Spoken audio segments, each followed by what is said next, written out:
उग्रं वीरं महाविष्णुं ज्वलन्तं सर्वतोमुखं नरसिंहं भीषणं भद्रं मृत्योर्मृत्युं नमाम्यहं स्वाहा।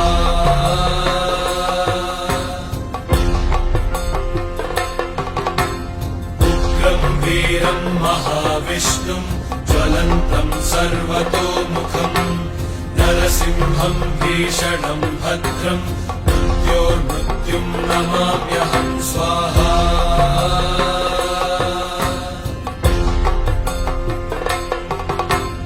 उग्रं वीरं महाविष्णुं ज्वलन्तं सर्वतोमुखं नरसिंहं भीषणं भद्रं मृत्योर्मृत्युं नमाम्यहं स्वाहा।